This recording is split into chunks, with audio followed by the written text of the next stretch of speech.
इतना दिन बाद मुझे अपनी बेटी के घर जाने का मौका मिल रहा है।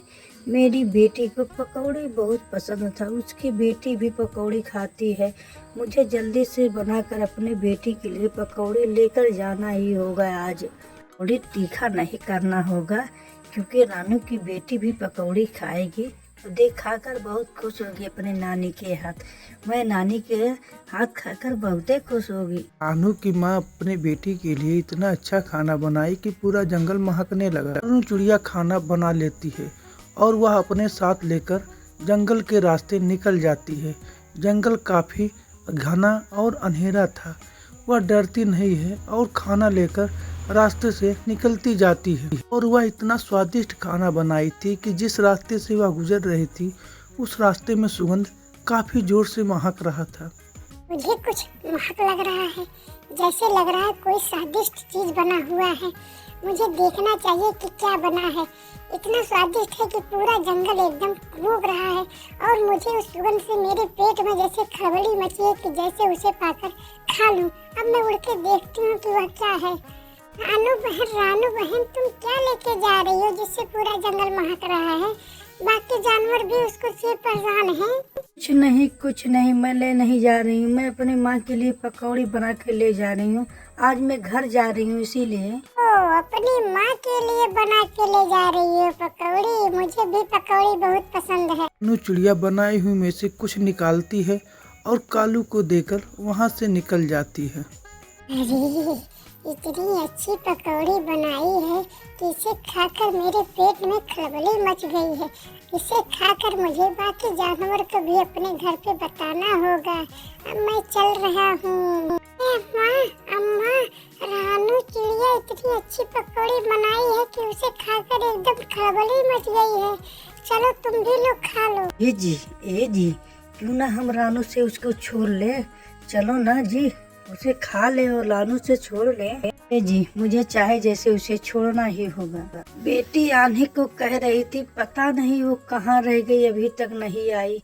उसे निकले हुए काफी देर हो। अम्मा कौन आ रहा है घर पे? अरे बेटी, वो भी आ रही है लेकिन पता नहीं वो कहाँ रह गई, अभी तक उसे आ जाना था। अम्मा कौन आ रहा है? मुझे साफ बताओ ना अम्मा, कौन आ रहा है? उधर कालू और उसका परिवार भूजल छोड़ने के लिए तरीका ढूंढ ही रहा था कि वह कैसे जाएगी और किस रास्ते जाएगी।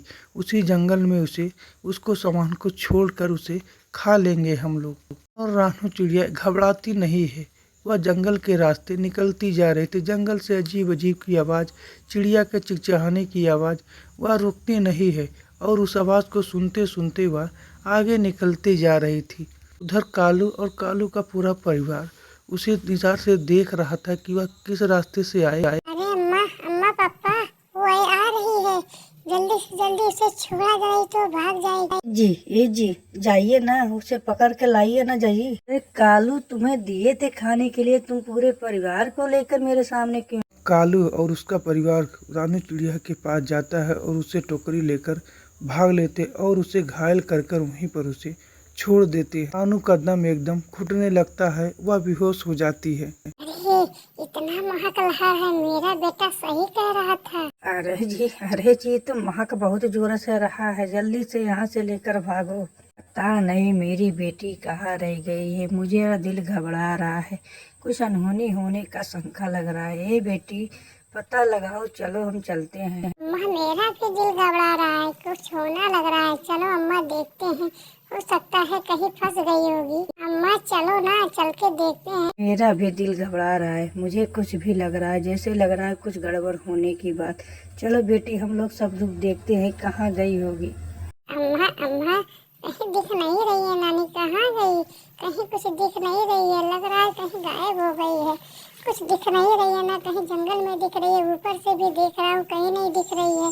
अरे अम्मा वो देखो, कोई लेटा हुआ है जंगल के बीच में। अरे देखो कौन है। अम्मा, ये तो लग रही है कि माई नानी है। बेटी, ये क्या हुआ तुम्हें? तुम यहाँ कैसे गिर गई बेटी?